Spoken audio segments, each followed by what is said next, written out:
Halo. Nah, sekarang kita akan coba buat si aplikasi ini, aplikasi pathfinding ini akan jalan di web browser. Karena kita pakainya Flutter, jadi kita bisa render di atau kita bisa build ke web browser juga. Nah, di sini gue udah build atau jalanin ke Chrome. Jadi kita tinggal select aja si Chrome ini dan running. Nah, hasilnya itu bakal kayak gini. Awalnya bakal kayak gini. Dia akan pakai dark mode, terus si layoutingnya itu akan ke bawah sama kayak di mobile. Nah, ini kan kalau di website kurang bagus lah ya.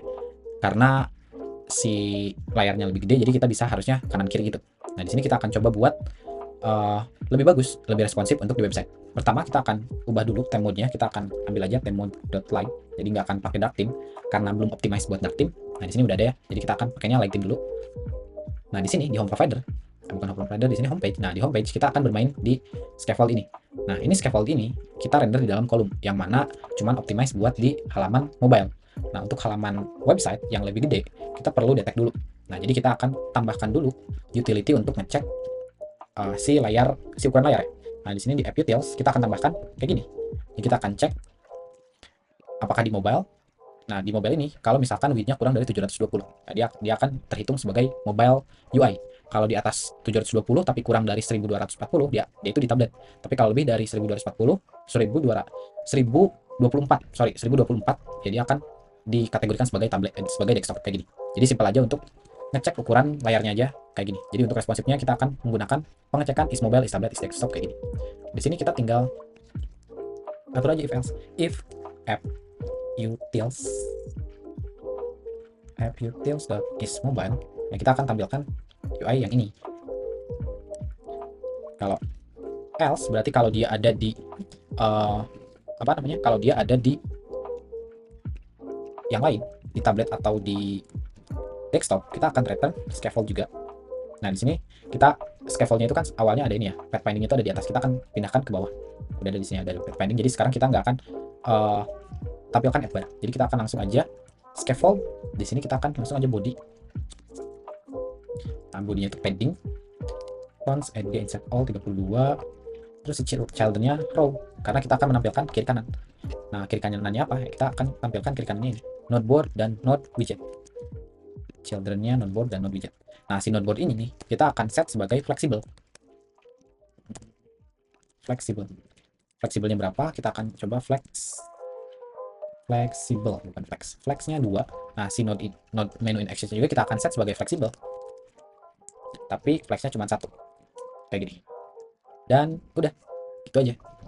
Kita udah bisa dapetin UI yang responsif untuk di web dan di mobile. Nah, ini ada yang kurang ya. Di sini kita ketika digedein, dia ada overflow by 170 berapa gitu. Kita akan coba atur di sini, berarti si row-nya kita akan force axis alignment-nya start. Nah, soalnya sekarang dia ada di tengah ya. Kita akan coba atur ke atas, jadi kita pakainya start. Nah, dia udah ada di atas. Nah, untuk yang ini kita akan atur di sininya. Di sini si nodeboard-nya kita akan atur aspek rasionya. Aspek rasionya 1:1. Catnya rasionya 1:1 kayak gini. Nah, supaya dia akan tetap kotak gitu ya. Nggak akan melebihi layar juga. Jadi kita atur aspek rasionya 1. Jadi meskipun kita gedein kayak gini, ya dia akan tetap 1 si aspek rasionya. Kayak gini.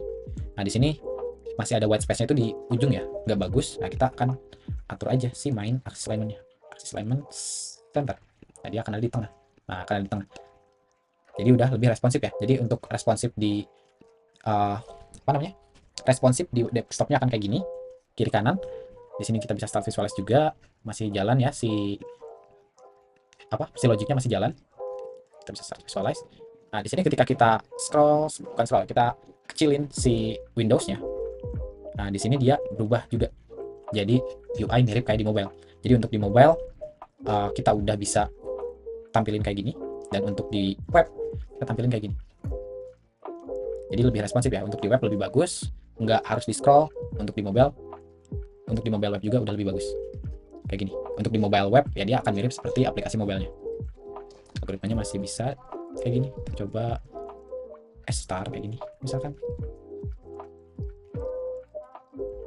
Nah, jadi untuk untuk responsif di web dan di mobilenya simpel aja. Kita cuman atur berdasarkan media query. Kalau misalkan dia ukurannya mobile, kita tampilkan kayak gini.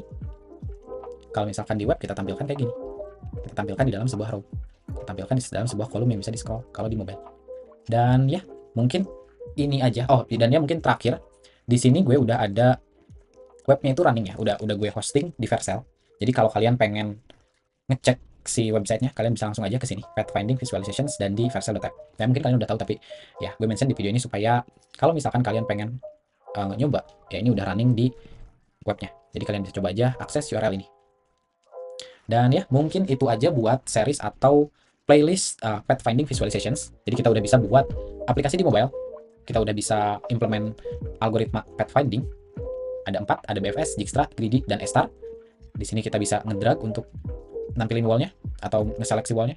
Dan di sini kita bisa select salah satu algoritma untuk start visualize. Jadi nggak langsung jelek, tapi kita bisa visualize. Dan ya mungkin itu aja. Thank you for watching and see you on the next one.